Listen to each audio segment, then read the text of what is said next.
আল্লাহর নবীর সাহাবী আব্দুল্লাহ ইবনে আব্বাস রাদিয়াল্লাহু আনহু বর্ণনা করেন, তিনি বলেন, যদি কারো বাপ মা জীবিত থাকে আর সে তাদের সাথে সৎ আচরণ করে। সৎ আচরণ কাকে বলে?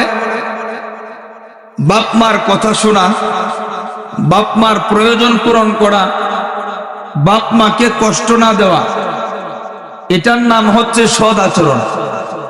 রাসূল বলেন, যদি কোনো সন্তান বাপ মার সাথে এরকম সৎ আচরণ করে, আল্লাহ তার জন্য জান্নাতের দুটি দরজা খুলে দেয়। জুড়ে জুড়ে বলেন সুবহানাল্লাহ। অপর দিক থেকে সাহাবী প্রশ্ন রাখলেন, ইয়া রাসূলুল্লাহ, বাপ মা যদি জালেম হয় তাইলে কি?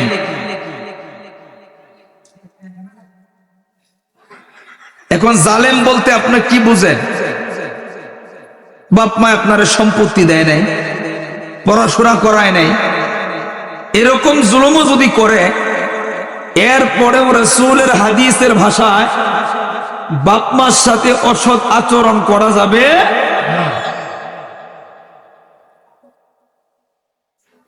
আল্লাহর নবীর সাহাবী আব্দুল্লাহ ইবনে আব্বাস রাদিয়াল্লাহু আনহু বর্ণনা করেন, তিনি বলেন, যদি কেউ বাপ মার সাথে অসৎ আচরণ করে, অসৎ আচরণের মানে হইল বাপ মার কথা শোনে না, বাপ মা অসুস্থ হইলে চিকিৎসা করায় না, বাপ মাকে কষ্ট দেয়, তাদের প্রয়োজন বুঝে না। রাসূল বলেন, যদি কেউ বাপ মার সাথে এরকম অসৎ আচরণ করে, আল্লাহ তার জন্য জাহান্নামের দুটি দরজা খুলে দেয়। অপর হাদিসে রাসূল বলেন, হুমা জান্নাতুকা ওয়া নারুকা, বাপ মাই তোমার জান্নাত, বাপ মাই তোমার জাহান্নাম। তাইলে এখান থেকে বোঝা যায়, আগের হাদিস আর এখনের হাদিস এই দুইটা মিলাইলে এটা বোঝা যায়, যদি বাপ মাকে সন্তুষ্ট রাখতে পারি তাইলে আমি জান্নাতি, যদি বাপ মা অসন্তুষ্ট হয়ে যায় তাইলে আমার ঠিকানা, জোরে বলেন না, আমার ঠিকানা জাহান্নাম। মুহতারাম হাজিরিন, তাইলে কি আমরা জাহান্নামে হতে চাই না জান্নাতি হতে চাই? কেউ উঠাউঠি করব না। যে কয়জন আছেন, যদি কারো হাজত থাকে আল্লাহর রাস্তায় এখন ওঠেন। মাহফিলের আসার সময় যে পরিমাণ শ্রোতার অবস্থা দেখছিলাম, এখন দেখে আমার মনে চাইতেছে 10 মিনিট ওয়াজ করে খেলে বাড়িতে যাই। কেউ উঠবেন না। যদি কারো হাজত থাকে এখন উঠেন, কিন্তু বয়ান শুরু হইলে আর উঠবেন না, কারণ আমি আগেই বলছি এটা একটা ক্লাস। এটা কি জোরে বলেন, এটা কি? যাদের হাজত আছে, হ্যাঁ মাশাআল্লাহ, এরা খুব বুদ্ধিমান জ্ঞানী মানুষ। কারণ ক্লাসে একজন উঠলে আরেকজনের পড়া নষ্ট হয়। এখানে 10 জন যদি জিম মাইরে বসে থাকে, এই 10 জনে আলোচনা বুঝবে, কিন্তু বারবার যখন উঠবে পরিবেশ নষ্ট হয়ে যাবে। আলহামদুলিল্লাহ, যারা উঠার এখন উঠেন, পরে উঠলে কিন্তু আমি আর উঠতে দেব না। মাশাআল্লাহ, যারা বসছেন একটু আগায় আসেন, একটু আগায় আসেন। যারা বসবেন, বয়ান শোনার যাদের নিয়ত আছে, আর যদি কোন গোলাম রাব্বানির মতো গান শুনবো তাহলে তারা জানগা। আমার কাছে গান নাই, খালি একটা বিষয়ের উপরে ওয়াজ করবো ইনশাআল্লাহ। একটু আগায় আসেন, বলেন তো দেখি আল্লাহু আকবার। মাইকটা কোনোভাবেই মিলাইতে পারতেছি না, আরো জবান খুলে পড়েন আল্লাহু আকবার। আর একটু আওয়াজ দেয়া পড়েন আল্লাহু আকবার। মুসলমান ভাইরা আমার, খুব খেয়াল করে দিলের কান লাগায় কথাগুলি শুনবেন। এখনো পর্যন্ত যে সমস্ত বাবারা, যুবকরা প্যান্ডেলের বাগিরে, দোকানে, চাষে, বিভিন্ন কাজে ব্যস্ত আছে না, বাবাজি, একজন বাবাজি আর প্যান্ডেলের বাগিরে থাকবেন না। একজন যুবক ভাই মোবাইল, ফেসবুক, ইন্টারনেট বন্ধুর আড্ডায় থাকবেন না। একজন পর্দার আড়ালের মাও আর কোনো কাজে ব্যস্ত থাকবেন না। এই বাবাজি, আজকের মাহফিলটা এলাকার জন্য রহমত, এই এলাকার জন্য বরকত হতে পারে। আমার আল্লাহ আজকের মাহফিলের ওসিলায় আমার আপনার জিন্দেগির গুনাহ মাফ করে দিতে পারে। কথা বলেন ঠিক কিনা?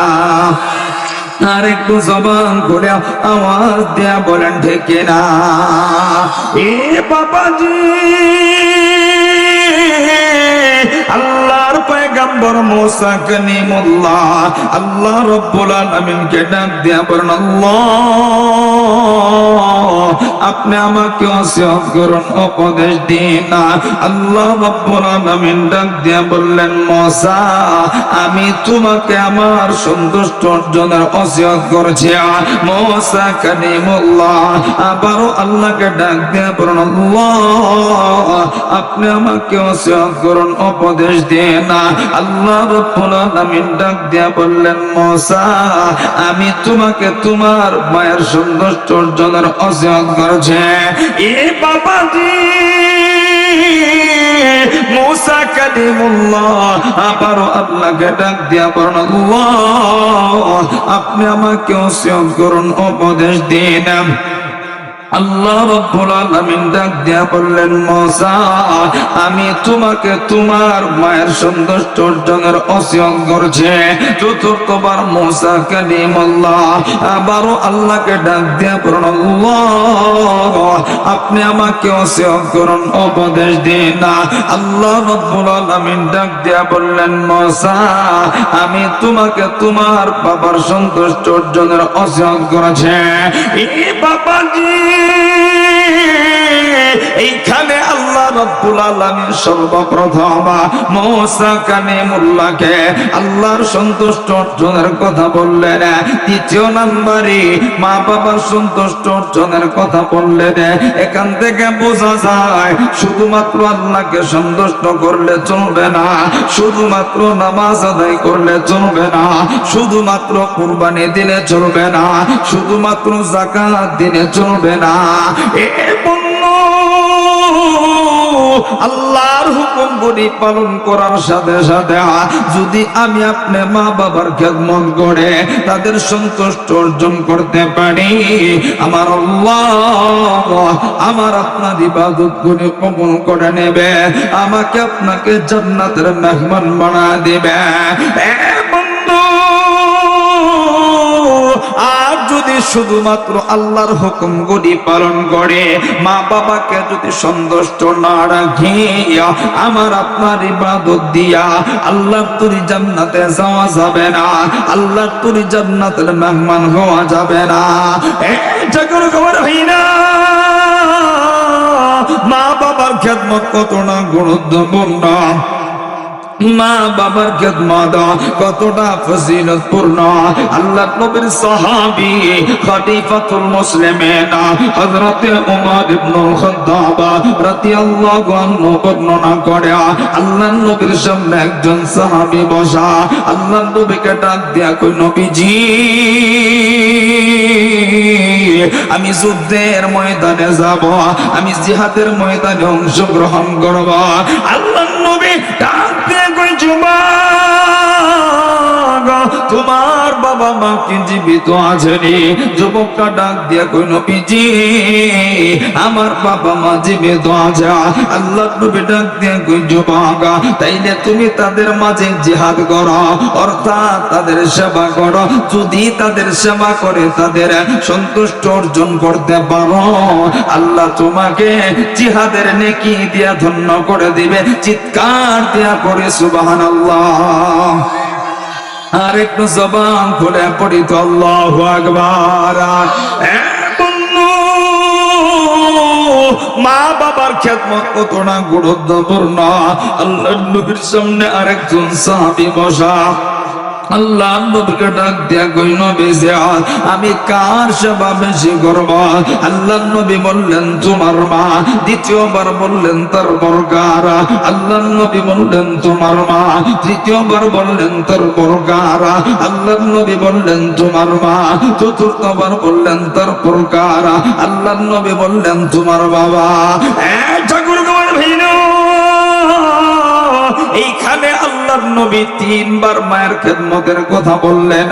এর কারণ হইল পৃথিবীতে মা তিন জায়গায় কষ্ট বেশি করে, যেটা মা ছাড়া কেউ কল্পনা করতে পারে না। অনুভব করতে পারে না, অনুধাবন করতে পারে না। এক নম্বরে আমি আপনি যখন মায়ের গর্ভে ছিলাম, ওই যে 10 মাস 10 দিন আমার আপনার মা গর্ভে ধারণ কইরা আমারে আপনার লালন পালন করেছে, ওই যে কষ্ট যন্ত্রণা মা ছাড়া কেউ অনুভব করতে পারে না। বন্ধু, দ্বিতীয় নম্বরে ওই যে প্রসব বেদনা মা ছাড়া কেউ কল্পনা করতে পারে না। তৃতীয় নম্বরে আমি আপনি যখন জন্ম ছিলাম, আমার আপনার মা আমারে আপনারে বড় কষ্ট কইরা বড় যত্ন কইরা লালন পালন কইরা আমারে আপনারে বড় বানাইছে। এজন্য আল্লাহ নবী 3 বার মায়ের খেদমতের কথা বললেন, 4th নাম্বার বাবার খেদমতের কথা বললেন। এ বন্ধু, মা বাবার খেদমত কতটা গুরুত্বপূর্ণ, কতটা ফজিলতপূর্ণ। আল্লাহ রাব্বুল আলামিন সূরা বনী ইসরাঈল 23 এবং 24 নম্বর আয়াতে আল্লাহ বলেন, ওয়া কাম রাব্বুকা আল্লা তা'বুদু ইল্লা ইয়্যাহু ওয়া বিল ওয়ালিদাইনি ইহসানা ما يبلغن عندك الكبر أحدهما أو كلاهما فلا تقل لهما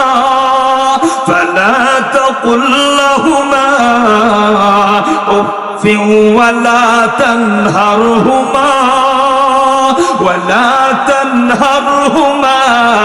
وقل لهما قولا كريما। الله أكبر। আর জোরে বলেন আল্লাহু আকবার। তাইলে মা বাবার খেদমতের গুরুত্ব আছে না নাই? বলেন তো, তাইলে বাপ মার খেদমতের গুরুত্ব আছে না নাই?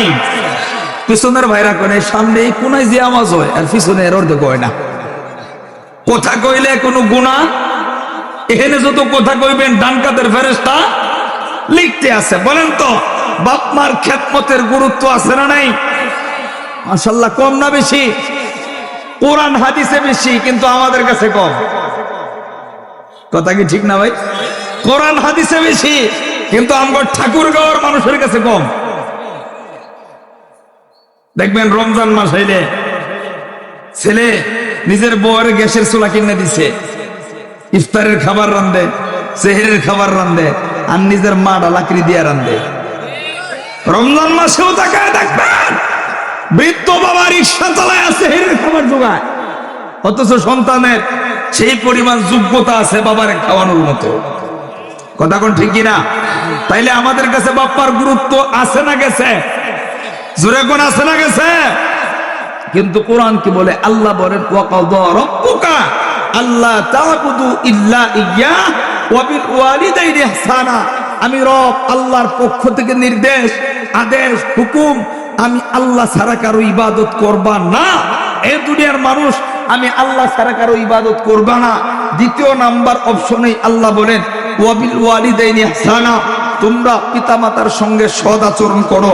তার মানে এই আয়াত থেকে, এই ব্যাখ্যা থেকে আমাকে আপনাকে স্পষ্ট বুঝাই দিছে, এটা প্রথমে আল্লাহর হক আদায় করো, দ্বিতীয় নাম্বার বাপ্পার হক আদায় করো। নামাজ পড়তে হবে, বাপমার খেদমত করা লাগবে। কুরবানি করা লাগবে, বাপমার খেদমত করা লাগবে। যাকাত দেওয়া লাগবে, বাপমার খেদমত করা লাগবে। রোজা রাখা লাগবে, বাপমার খেদমত করা লাগবে। কিন্তু আপনি রমজানের রোজাও রাখেন, হজও করছেন, নামাজও পড়েন, সিল্লাও দিছেন, বাপমার খেদমত নাই।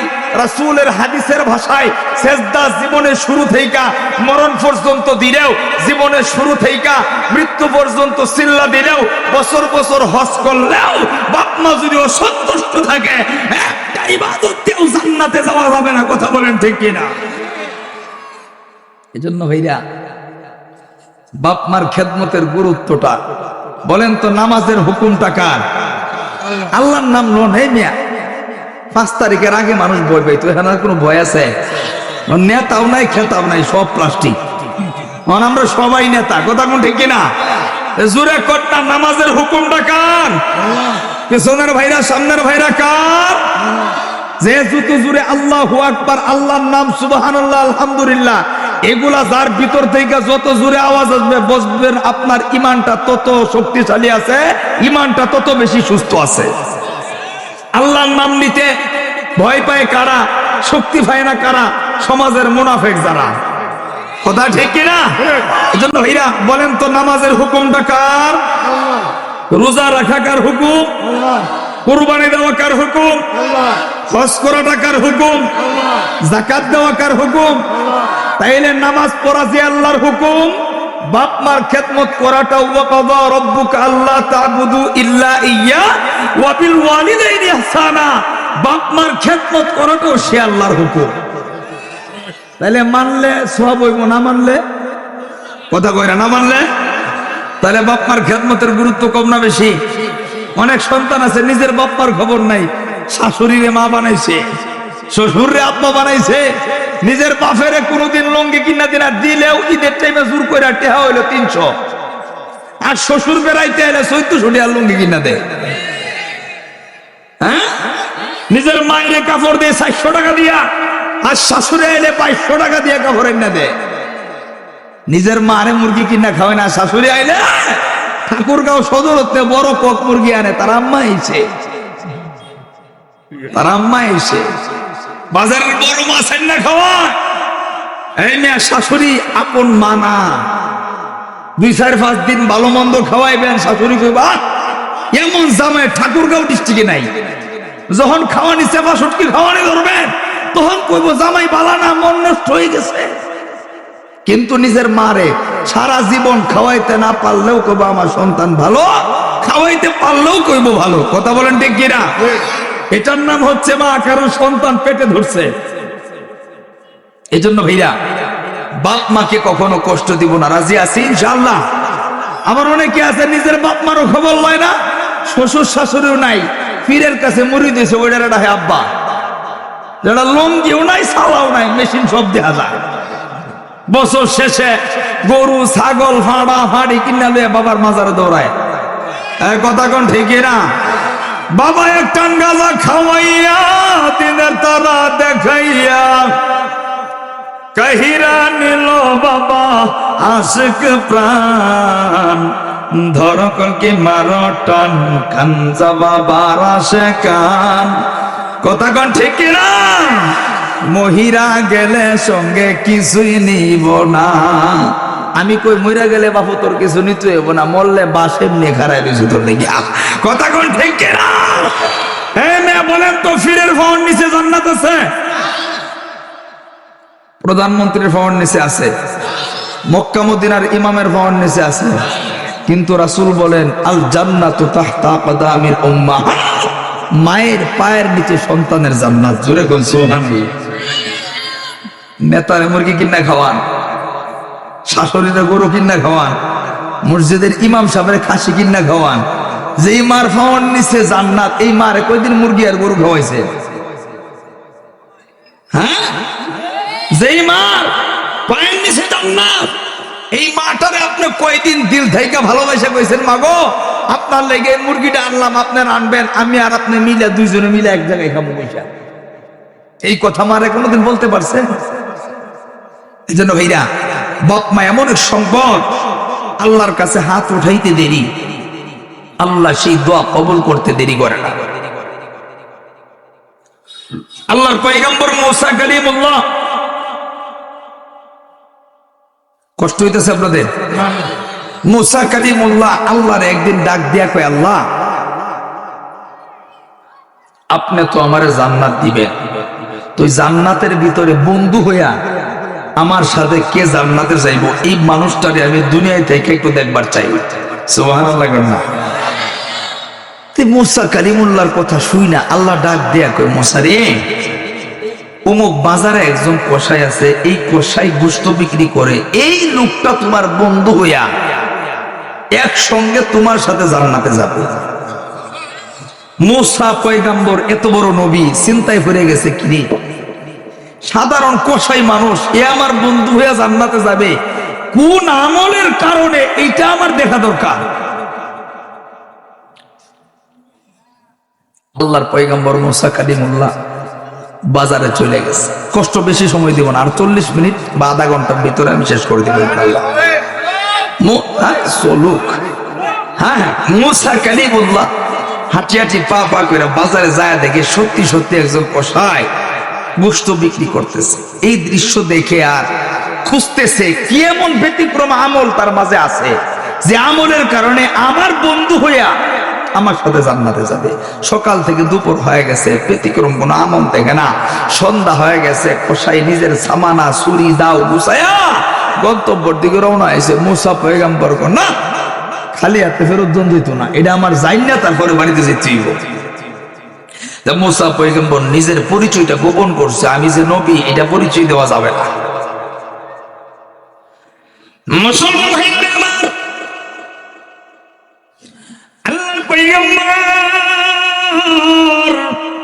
মুসা কালিমুল্লাহ হাঁটি হাঁটি পা পা করে ওই কসাইয়ের কাছে যাইয়া ডাক দিয়া কই, কসাই ভাই,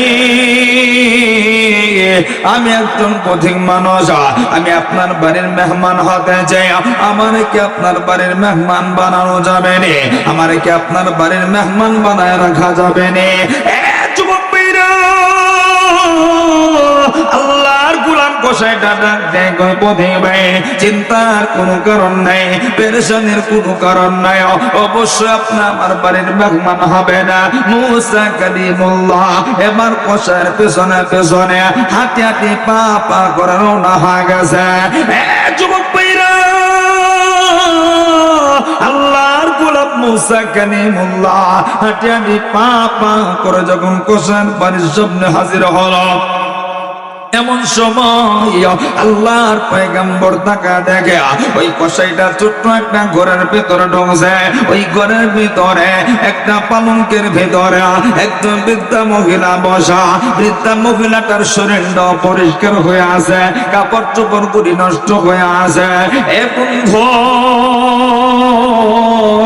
আল্লাহর পয়গম্বর দূর থেকে তাকা দেখে ওই কসাইটা বৃদ্ধা মহিলার কাছে যাইয়া নিজে হাতে বৃদ্ধা মহিলারে পরিষ্কার করিয়া, নিজে হাতে সুন্দর কইরা পরিষ্কার করিয়া বৃদ্ধা মহিলাটারে গোসল করাইয়া, নিজে হাতে সুন্দর কইরা কাপড় পরাইয়া।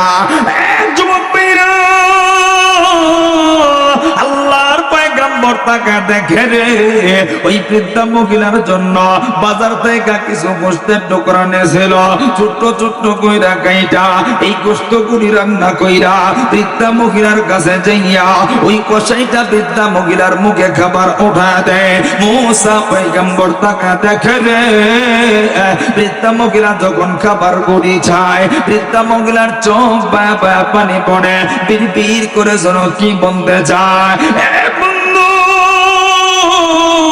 ওই কসাই যখন খাবার খাওয়াইয়া মুসা পয়গম্বরের কাছে আইল, এবার মুসা পয়গম্বর ওই কসাইকে ডাক দেয় কই, কসাই ভাই, আমি তোমার কাছে একটা বিষয় জানবার চাও। তুমি যে বৃদ্ধা মহিলাটার কুশল করাইলা, নিজে হাতে কাপড় পরাইলা, নিজে তুমি খাবার খাওয়াইলা, এক কসাই এই মহিলার পরিচয়টা জানবার চাও। এমন সময় কসাই ডাক দেয় কই, পথিক ভাই, এই মহিলাটা অন্য কেউ না, আমার জনম দুঃখী মা। আল্লাহর গোলাম ডাক দেয় কই, কসাই, তুমি তোমার মারে গোসল করাইলা, তোমার মাটারে তুমি কাপড় পরাইলা, নিজে হাতে তুমি রান্না করলা। এক কসাই, আমি তোমার কাছে একটু জানবার চাই, তুমি যখন তোমার মায়ের মুখে খাবার উঠা দিলা, তোমার মা যখন খাবার খাইতেছিল, আমি তাকা তাকা একটা দৃশ্য দেখেছে, তোমার মার চোখ বাবা পানি পড়ছে, বিড় করে যেন কি বলছে। এই বিষয়টা শুধু তোমার কাছে জানবো, এই কথাটা শুধু আমি শুধু জানবার চাই। এমন সময় কসাই ডাক দেয় কই, হুজুর গো, এ আমি প্রতিদিন বাজার থেকে গোশত বিক্রি কইরা আমি যখন বাড়িতে আসি, এইভাবে প্রতিদিন মারে গোসল করায়, আমি কাপড় চোপড় পরাই, আমি নিজে হাতে মারে রান্না কইরা খাওয়াই। আমার মারে যখন আমি খাবার মুখে উঠা দে, আমার মা প্রতিদিন আমার আল্লাহর দরবারে নেই কাঁদে আমি মা হইয়া আমার সন্তানদের কিছুই দিতে পারলাম না, ওগো মালিকা আমি মা আমার সন্তানের জন্য দোয়া কইরা দিলাম, আমার সন্তানটারে তুমি মাফ কইরা দিও, জান্নাতের মেহমান তুমি বানায়া দিও। একটা করে গাওয়ার বাইরা এবার আল্লাহর গোলাম ডাক দেয়া কই হুজুর গো, শুধু এতটুকুর মধ্যে সীমাবদ্ধ নয়, আমার মা আল্লাহর কাছে আরেকটা দোয়া করে, আরেকটা দোয়া হইল আমার মা আল্লাহর ডাইকা ডাইকা কই আল্লাহ আমার সন্তানটারে শুধু জান্নাতে বানাইলে চলবো না, এই জামানার পয়গম্বর মুসা নবীর বন্ধু বানাইয়া মুসা নবীর সঙ্গে জান্নাতে ঢুকাইয়া। এমন সময় মুসা পয়গম্বর ডাক দিয়ে কই গোসাইরি চিন্তার কোনো কারণ নেই, পেরেশানির কোনো কারণ নেই, আমার আল্লাহ তোমার মার চোখের পানি ফেরত দেয় নাই, তোমার খেদমত আল্লাহ কবুল কইরা নিছে রে। এক আমি হইলাম এই জামানার পয়গম্বর মুসা, আমার আল্লাহ আমার জানা দিছে রে কাল কিয়ামতের ময়দানে তুমি আমার বন্ধু হইয়া আল্লাহ তোর জান্নাতে প্রবেশ করবা। চিৎকার দিয়া পড়েন না সুবহানাল্লাহ, আরেকটু জবান খুলে পড়েন না আল্লাহু আকবার। আলা তানহারহুমা ওয়া কুল্লাহুমা ক্বালা কারীমা।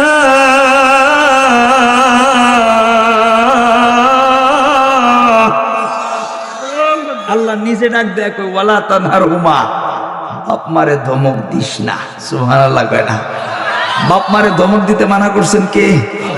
আরো জোরে কে? তাইলে আল্লাহ কি করতে বলছেন? আল্লাহ বলেন ওয়াকুল্লাহুমা কাওলান কারীমা, তাদের সাথে নম্রতাপূর্ণ আচরণ করো। জোরে কোন সুবহানাল্লাহ। কিন্তু আমাদের সমাজের সন্তান না নম্রতাপূর্ণ আচরণ করে। বর্তমান ডিজিটাল যুগের ফলাফল ডিজিটাল, বাপের মনে করে খালাতো ভাই, কথা ঠিক। আর মুরব্বীরে তো মুরব্বী মনে করে না, মুরব্বী 4 জন ষষ্ঠলে বইছে, হ্যাঁ মাঝখান দেয়া যায় বিড়ি একটা ধরে দোয়া ছাড়া আর জিগায় দাদা শরীরটা ভালো নি। আর যুবক মুরব্বী দেখলে ওই রাস্তা দিয়ে আর গেছে না, কথা কয় না, কথা কি ঠিক? আর যুগই ফেলে গেছে, ডিজিটাল যুগ না। দেখবেন স্কুলের স্যার আর ছাত্র 2 ভাই মিল্লা বিড়ি খাইতেছে, কথা কি ঠিক কর না গে? এর জন্য সন্তানরে কই ফরাইবেন, কথা কয় না, কই ফরাইবেন? জীবনে উস্তাদ ছাত্র মিল্লা বিড়ি খায় না। আল্লাহ হেফাজত করে বলেন আমিন। আদব কায়দা তো হারাই গেছে এখন। আগে স্কুলের স্যারেরা দেখলে ছাত্র ফোর্সআপ করে দিছে, কথা কয় না? আর এখন ভয়ও পায় না, আদবও দেয় না, বরং স্কুল কলেজে ঝামেলা লাগলে উস্তাদের ধরে মারে, কথা কোন ঠিক কিনা? এই জন্য ভাইরা সন্তানকে দিন শিখা, আদব বলা না, মাদ্রাসার ভিতরে আদব শিখায়, কথা ঠিক কিনা? আল্লাহ কবুল করুক বলেন আমিন। মুহতারাম হাজিরিন, আল্লাহ বলেন ওয়ালা তানহারহুমা, তাদেরকে ধমক দিও না, ও কুল্লাহুমা কাওলান কারীমা, তাদের সাথে নম্রতাপূর্ণ আচরণ করো। তাইলে আমরা বাপ মার সাথে নম্রতাপূর্ণ আচরণ করব তো ইনশাআল্লাহ। বাপ মা দোয়া করলে যেমন কবুল, বাপ মা বদ্ধ দিলেও তেমন কবুল। আল্লাহর নবীর একজন সাহাবী কই যায় এর ধরে ওয়াজ করতে যে উঠা যাইব। মুহতারাম হাজিরিন, আল্লাহর নবীর একজন সাহাবী যার নাম ছিল আলকামা রাদিয়াল্লাহু আনহু, মৃত্যু শয্যায় বিছানায় শোয়া। বিবিটা দৌড়ায় আসছে নবীজির কাছে, নবী গো আমি আমার স্বামীরে বারবার কালেমা পড়াইতে চাই, কিন্তু জবানে কালেমা উচ্চারণ হয় না, কথা খুব খেয়াল করে বুঝছেন। নবীজি বেলাল হাবশী রাদিয়াল্লাহু আনহু সাহাবীরা পাঠাইছে, বেলাল যায় দেখো আলকামা বিছানায় শোয়া, কালেমা আসে না। বিবিটা আসছিল, বেলাল দৌড়ে গেছে, যায় দেখে আলকামা বিছানায় পড়ে আছে, কালেমা উচ্চারণ করতে পারে না, জবান দিয়া মনে হয় জিহ্বায় যেন কেউ তালা লাগায় রাখছে, জিহ্বা উল্টাই দিয়ে পারে না। নবীর সাহাবী আশ্চর্য হয়ে গেছে, দৌড়ায় নবীজির কাছে আইছে, নবী গো আলকামার তো বারবার চেষ্টা করলাম কিন্তু কালেমা উচ্চারণ হলো না।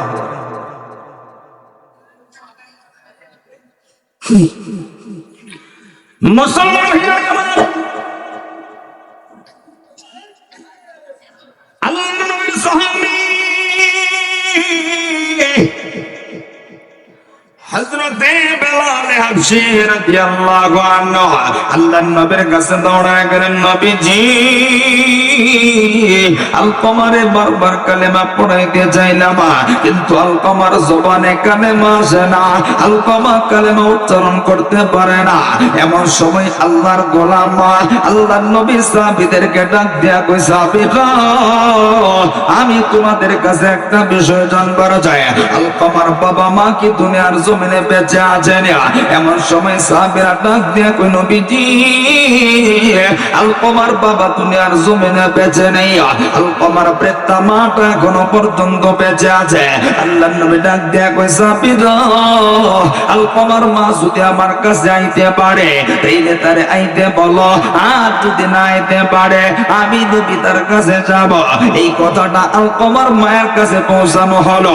আলকমার মা হাঁটি হাঁটি পা পা কইরা আল্লাহ নবীর সামনে হাজির। যুবক মেয়েরা, আল্লাহ নবীর সামনে আলকমার মা, আমার মায়ের নবী ডাক দিয়া কই, মা গো আপনার সন্তান বিছানায় শোয়া, আপনার সন্তানকে বারবার কালেমা পড়াইতে যায় কিন্তু জবানে কালেমা আসে না। মা গো আপনার কাছে একটু জানতে যায় আপনার সন্তানের আমল আখলাক কেমন, আপনার সন্তানের লেনদেন কেমন। এমন সময় আলকমার মা চোখের পানি ফলায় কান্দে আর কোন পিসি গো আমার সন্তানের আমল বড় ভালো, আমার সন্তান নামাজ জানে না, আমার সন্তান রোজা বাদ দেয় না, আমার সন্তান কোরবানি বাদ দেয় না, আমার সন্তান যাকাত বাদ দেয় না, আমার সন্তান সব সময় দান করে, কোন নফল ইবাদত জানে না। একটা কোন ভাইরা আল্লাহ নবী কথা শোনার পর আমার মায়ের কবি বড় পেরেশান হয়ে গেছে। এই আলকমার মায়ের কথা অনুযায়ী আলকমার আমল তো বড় ভালো, তাই না কেন জবানে কালেমা আসে না, তাই না কেন কালেমা উচ্চারণ করতে পারে না। আল্লাহ নবী পেরেশান হয়ে গেছে। এক পর্যায়ে নবীজি চিন্তা ভাবনা কইরা আলকমার মারে জিগাই, মা গো আপনার কাছে একটা কথা জিগাইবার চাই, আপনি সত্য করে বলবেন, মিথ্যা কথা বলবেন না। আপনি যদি মিথ্যা বলেন ওহি আইসা সত্য প্রমাণিত হয়ে যাবে। এমন সময় আলকমার মা ডাক দিয়া কই, নবীজি আমি আলকমার প্রতি অসন্তুষ্ট, আলকমার প্রতি রাগান্বিত। আল্লাহ নবী ডাক দিয়া কই, মা গো আপনি কেন রাগান্বিত, কেন অসন্তুষ্ট? যুবক ভাইরা, আল্লাহ নবীর সাহাবী আলকমার মা ডাক দিয়া কই, নবীজি আমার বিবি সব সময় আমার সন্তান সব সময় বিবির কথা মতো চলে, আমার সন্তান বিবির কথাকে প্রাধান্য দেয়। এ যুবক, আমার বিবি সব সময় আমার সন্তান সব সময় বিবির কথা মতো চলে, আমি মার কথার কোনো গুরুত্ব দেয় না, আমি মার কথাকে প্রাধান্য দেয় না। এই কারণে আমি রাগান্বিত, এই কারণে আমি অসন্তুষ্ট। আল্লাহ নবীর আর বুঝার বাকি রইল না, কেন আলকমার জবানে কালেমা আসে না, কেন আলকমার জবানে কালেমা উচ্চারণ হয় না। একটা করে কইরা ভাইরা আল্লাহ নবী বুঝতে পাইরা ডাক দিয়ে কই, মারে আপনি আলকমারে মাফ কইরা দিন না। আলকমার মা ডাক দিয়া কই, নবীজি গো আমি আলকমারে মাফ করতে পারবো না, আমি আলকমারে ক্ষমা করবো না। এমন সময় আল্লাহ নবী চিন্তা করে, আহারে আলকমার মা যদি মাফ না করে তাইলে তো আলকমা কালেমা বিহীন মারা যাবে, কালেমা বিহীন যদি মারা যায় আলকমা জাত নামে হয়ে যাবে। প্লিজ বাজার কোনো দিকে নজর নাই। এই মাদ্রাসার উস্তাদ ভাইরা আপনাদেরকে বলবো, একটা ছাত্র যেন ওঠাউঠি না করে, এই পরিবেশটা নষ্ট হয়ে গেলে আমি 5 মিনিটের ভিতরে বয়ানটা শেষ করে দিব। একজন ভাই ওঠাউঠি করবেন না, একজন ভাই ডান বাম হাঁটাহাঁটি করবেন না, খামোশ হয়ে দিলের কান লাগায় কথাগুলি শুনবেন।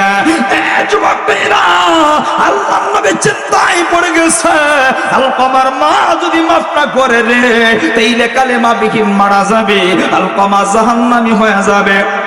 আল্লাহর নবী বুদ্ধি কইরা এবার সাহাবীদেরকে ডাক দেয়া কয় সাহাবীরা যেভাবে হোক মায়ের দিলের ভিতরে যদি মায়া লাগাইতে পারি তাইলে হয়তো বা মাফ করে দিবে। এই চিন্তা কইরা সাহাবীদেরকে ডাক দেয়া কয় সাহাবীরা জলদি করো লাকড়ি আনো আগুন ধরাও, এই আগুনের ভিতরে আলকমারে জ্বালায়া দিব, দুনিয়াতে পোড়া দিব। এবার আলকমার মা এই কথা শুনা একটা চিৎকার মাইরা কিঞ্জা কিঞ্জা আমার মায়ের নবীর ডাক দিয়া কই নবী গো আমার সন্তানকে আপনি কেন কোনা জানাইবে না? আমি মা হইয়া এইটা সহ্য করতে পারবো না, আমি মা এইটা কোনোদিন মায়না নিতে পারবো না। আল্লাহর নবী আবার ডাক দিয়া কই মা গো এইটা তো দুনিয়ার সাধারণ আগুন, আপনি যদি তারে মাফ না করেন এর চাইতে কঠিন আগুন জাহান্নামের ভিতরে জ্বলবে, কবরের ভিতরে আগুন জ্বলবে।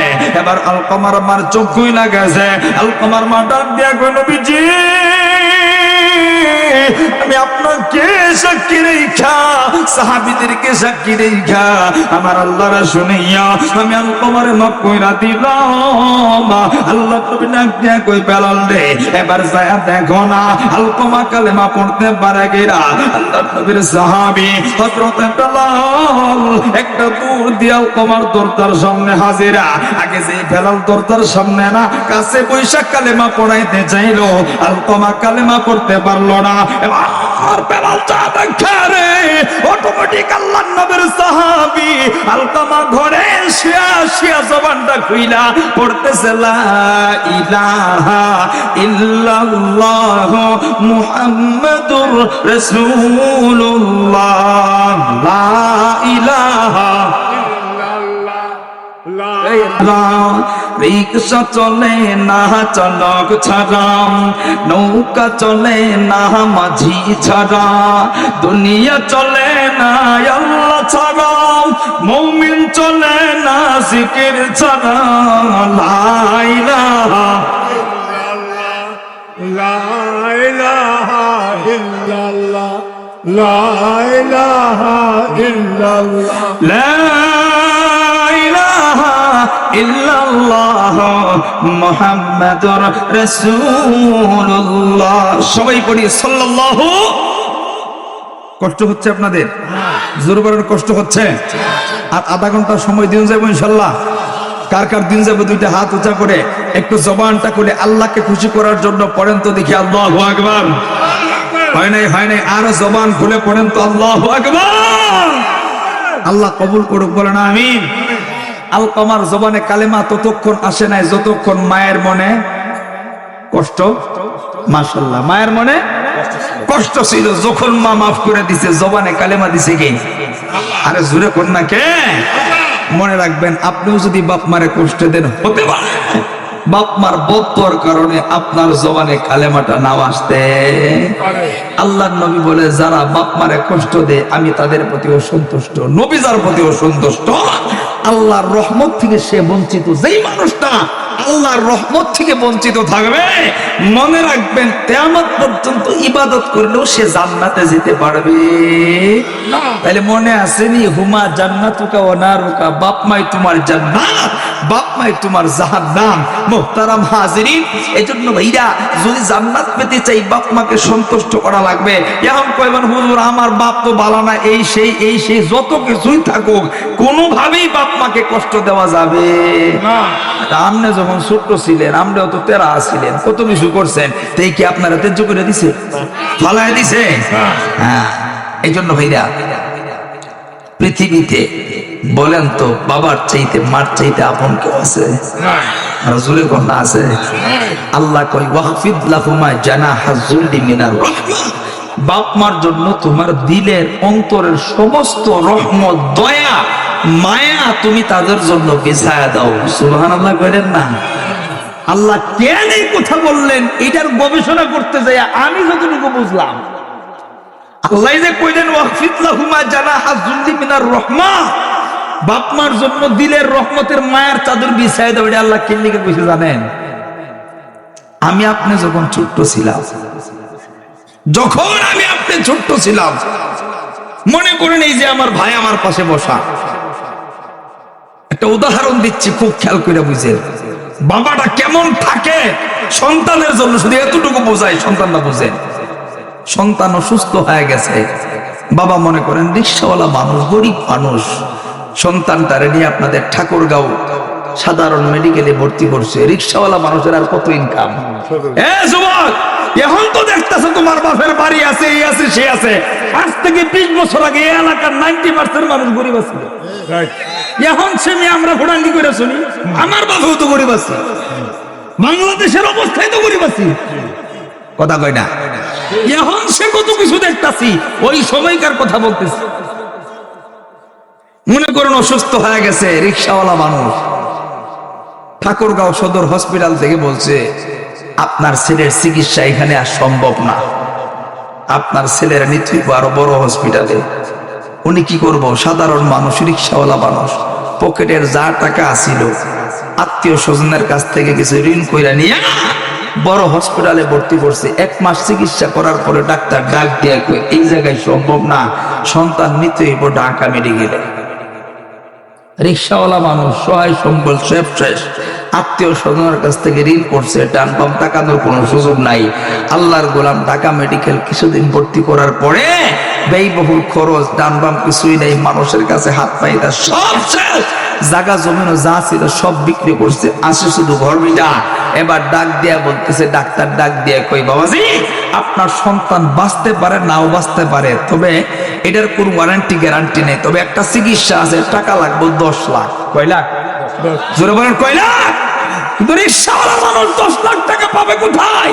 আল্লাহর গোলামটা চোখ কান সব বন্ধ কইরা ঢাকা থেকে ঠাকুরগাঁও আইসা চতুর্দিকে তাকায় দেখে যে বিছানায় শুই সেই বিছানার জায়গা ছাড়া আর কোনো জায়গা নাই।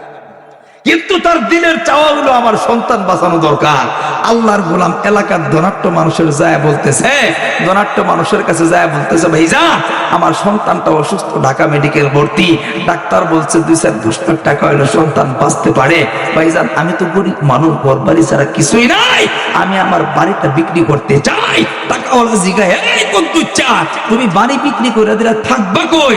এই পৃথিবীর প্রত্যেকটা বাবার জবাব এটাই থাকে যে আমার সন্তান দুনিয়াতে বাঁচুক, আমার ঘর না থাকুক, আমার বাড়ি না থাকুক, আমার কিডনি পর্যন্ত দিতে রাজি আছি, কিন্তু আমার সন্তানকে বাঁচায় বাড়িতে আনতে চাই।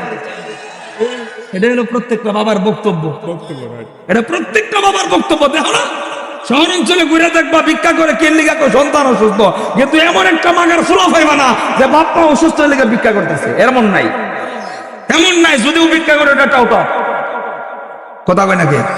কিন্তু বাপে সন্তানের জন্য ভিক্ষা পর্যন্ত করে, নিজের কিডনি পর্যন্ত বেচে, এটার প্রমাণের কোনো অভাব নাই, আপনারা নিজেরাই প্রমাণ। এই জন্য ভাইরা বাবা কি জিনিস যার নাই সে বুঝে, যার নাই সে বুঝে কি ধন হারাইছে। দাঁত থাকলে গরুর গোশত সাবা খায়, যেমনে মন চায় এমনি কামড় দিই। যখন দাঁত নাই গরুর নেহারি দেখে খেলে আফসোস করে, আরে ছোটবেলায় ব্রাশ না করে কি কাম করছি, করলা তিতা দেখে খাইছি না, হ্যাঁ খালি মিষ্টি খাইয়া জীবন ফুরাইছি। এই জন্য খালি মইরা গেলে আফসোস করবো, আব্বা গো কিছুই করতে পারলাম না, এই আফসোস করতে করতে জীবন শেষ হয়ে যাইব, কিন্তু আর কোনোদিন বাবা খুঁজা পাওয়া যাবে? মার কষ্ট দেয় অনেক সন্তান আছে, মায়েরা তো মুখ দেয়। যার মা নাই তার মতো ইতিম আর দুনিয়াতে কেউ নাই, কথা কয় না? আপনাদের কষ্ট হইতেছে?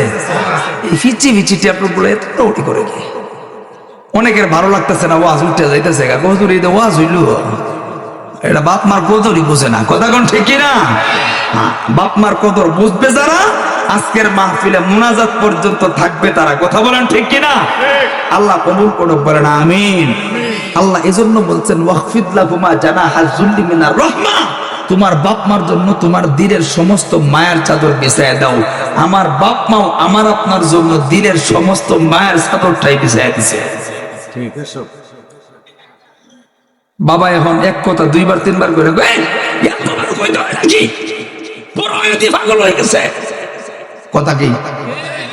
আর আপনি যখন ছোট্ট ছিলেন বাবারা জিজ্ঞাসেন আব্বা এটা কি দোকান, আবার জিজ্ঞাসেন এটা কি দোকান, এটা কি দোকান, বাপে দমক মারে নাই, যতবার উত্তর দিছে বাবার মনে শান্তি লাগছে, কথা কয়টা? যাদের সন্তান আছে তারা বুঝবেন, সন্তান যত খেলা যত প্রশ্নই করুক, যতবার জিগায়, বাবার মনে শান্তি লাগে। কিন্তু এখন বৃদ্ধ হয়ে বাবা যখন সন্তানরে বারবার দুই এক কথা জিগায়, মেজাজ গরম হয়ে যায়। এজন্য আল্লাহ বলছেন, সন্তান ওয়াকফিদ লাহুমা জানাহা যুল্লি মিনার রাহমা, বাপ মার জন্য তোমার দিলের সব মায়া বিছায়া দাও। সুবহানাল্লাহ বলেন না? আল্লাহ কবুল করুক, বলেন আমিন। আমিন।